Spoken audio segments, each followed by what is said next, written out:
GC here, and we're back for Comics Time. Spider-Gwen number 3, she flies back to Earth 616, chills up with Jessica, and Jessica's pregnant. I have no idea because I don't read that book. But overall, interesting plot points. Because now we met Harry Osborn and setting up for a new goblin, what have you. But he seems like he's a righteous, I'm going to kill Spider-Woman because she killed Parker. And there's also tension, I guess, dissolved from her band now that Harry's back and they're just chilling it out. And there's also interesting note about Gwen thinking about 616 Gwen, where she died, she was on the bridge. And it's interesting to have a alternate world version of Gwen thinking about 616 world. And it's also interesting in the sense where didn't Secret War sort of combine everything together? So how does even Earth Gwen Stacy, I think that's what Earth GS stands for, even exists? Because I mean, it seems that these worlds from the Spider arc from last summer stayed put, but every other world disappeared. But then again, I haven't read the Ultimates, so I have no idea what's up with that, because there's a book called Ultimates, but didn't Ultimate Universe combine with 616, or are we having a new world? I have no idea. I don't read too much into that stuff. But all in all, Gwen Stacy, top-notch art, and interesting coloring. Always enjoy it, so can't wait for the next issue.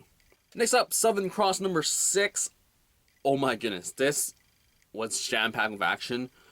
Great progression of story, and it seems like we finally get to know the motivation behind some of the crew members, and it's gonna go whack because the ending was just nuts. I am so glad that I stuck with it, and I guess this is the end of the arc with what's-her-face, the main character, and now we're gonna go off to this other group that's sort of hunting this ship. So now would the main character change? That would be an interesting idea for sure. But overall, I mean, I enjoyed the visuals because it's so whacked, and also the paneling. It's always great because I swear every issue they have been doing a really great paneling scheme where it's just really out of the world, different from what else is out there. So all in all, Southern Cross number 6 was a good issue, and I actually cannot wait for the rest of it, because, I mean, it has been a hit and miss, but it has been more of a hit than a miss, so that's great stuff. Guardians of the Galaxy number 3, Art Adams cover. Really love it.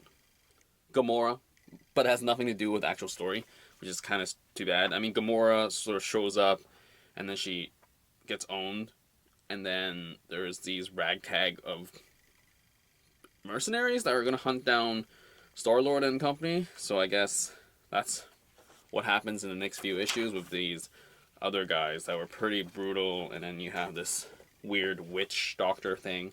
But overall, awesome art from Schiti, and I mean, story is really up in the air about what's going to happen with Kree and Hala, so whatever. Can't wait for the next issue. I opened this last week, and now we're doing the review for this. So basically, it was Harley Quinn doing superhero stuff. It was really weird. I don't read any Harley Quinn, so I have no idea what set her up for that. And I guess she broke up with Joker. But, I mean, it's Amanda Connor. She's done a lot of Power Girl stuff, and now she's doing Harley Quinn. So it was cool to see, like, an interesting story about Harley Quinn and Wonder Woman, and Harley Quinn's trying to be a superhero. That's the weird part, and I don't really care for that. But the interaction between her and Wonder Woman is kind of cool. The London people, I don't really care for because they're super, I don't even think they consider themselves a C-list or way beyond. But all in all, it's an interesting thing, but for a $5 comic, it really is a gimmick in the sense where, oh, a $5 comic, I have to buy 3 of them to collect all of them. But really, you probably save money when you buy it off eBay because it collects all 3, where it's the colored, the pencil, and the ink. So there's that. So all in all, I mean, I'm glad I got the J. Scott Campbell one, because if I bought the other ones, I'd be like, who is this person that draws this, and why do I want it? But anyway, that's it for Harley Quinn, or Harley Little Black Book number 1, and that's all I'm doing for this one. Birthright number 12, holy smokes, a lot of revelation happening here, and a pretty good issue. And also, I realized that Andrei Bressan's art is top-notch, in a sense where it's very consistent. Characters are really drawn the way that they are throughout the entire series. Because, I mean, sometimes you can slack off and it'll look kind of off, especially if you have artists jumping in and out. Sometimes I wouldn't even blame them if art sometimes in one panel or two drop in quality. But this is quality stuff, And the story by Williamson is also top notch. So this was a great issue, and it was a lot of action, a lot of intrigue. And now we get to know more about the mages on Earth and how they are connected to everything. So this was a great issue, and I can't wait for the next one. Next up, we got Trees, number 13. I know that I have been saying Trees need to be read as a trade multiple times, but for once, this one felt very self-contained. I knew where the motivations were. I knew who everyone was. Maybe I'm just reviewing it right after I read this, so it's still fresh in my head. Maybe I really should do that for everything I do. But I enjoyed it. There was a lot of action. There was a lot of discoveries and understanding about the conspiracy plot. And there's these action sequences at the end. And you're just like, holy smokes.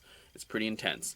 All in all, can't wait to see where it's going to keep going. And, I mean, I sort of am still saddened by the fact that it took 13 issues to sort of establish this. I sort of wish if this was issue 6 or 7, that would be intense. But, I mean, really, when I think about it, what was issue 1 to 12 about? Like, I get that they set up all these people, government, the issue, but did it really need to take 13 issues to get to this point in the story? Who knows? I don't write stuff, but I would have appreciated it was more fast-paced instead of just, let me throw the entire world at you, because definitely Trees would be much more sleek and sort of, I don't know what the word is, but a lot better and intense if you read all these issues back to back, especially if it was by arcs. Yeah. But with all that said, I am looking forward to issue 14. Next up, we got We Stand on Guard number 6. This is the last issue. I am really happy that this book exists, and I'm saddened that fact that it's ending. I mean, it's an interesting marketing ploy, as in it didn't tell us it was a mini-series. I think it was just, you know, thrown out there and then people just bought it up. Because, I mean, I feel, or I've been hearing, that if you have 1 of 6, people are less likely to buy it, which is weird. Because, I mean, I do like short stories, but at the same time, I really wish this went farther. The pacing was done really well. Sure, it took a while to set up the characters, but the world was huge and everything. There was a lot of action, a lot of intensity in this issue, and it was just great fun, and totally can't wait to see what Brian K. Vaughan is going to do beyond Paper Girls, because now he's on Saga. Paper Girls, is he going to take up more stuff? Who knows? Probably not, because Paper Girls takes a lot of time. Saga, same thing. And then also Private Eye, if he's continuing that, or is he going to start a new thing with that cartel site that he runs? Who knows? But all in all, We Stand on Guard, good stuff. Next up, The Violence, supporting Ed Brisson here, because he's a local guy, he's a great guy. I talked to him multiple times, and he's just awesome. I mean, especially the fact that this takes place in Vancouver is also great. It's a crime story. I've been reading his murder books series, so this is the extension of that, running into Image, so it's great. And the art is interesting. It's in a sense where it's sort of realistic, but not tad too realistic. And also, it's an intriguing story. It's just like these, I totally connect with it because the housing sucks here, and I totally connect, and I connect with him. I'm just like, man, living here is just horrible, but it's a great place to live. It's kind of contradictory. And also at the end, we have a Sam Weaver sort of writing. I definitely will check out this book because, I mean, I haven't read a novel that takes place directly in Vancouver where everything I can actually visualize, so that's pretty cool. Anyway, check it out, The Violent. Ed Brisson has been going on a great streak. Support pretty much everything he does because it's actually good. It's not the fact that I know him in person or that he's a local guy. But it's good stuff. Check it out. I can't wait for the next issue. And oh yeah, for the quality of this, it is a $3 comic from Image. That is amazing. Yep. So that is it for this week's Comics Time. I hope you enjoyed what you bought because it's your money. Anyway, if you have any comments, whatever have you, blah blah blahs, leave them down below and I'll get back to you as soon as possible. And that is it for this week's Comics Time. Out!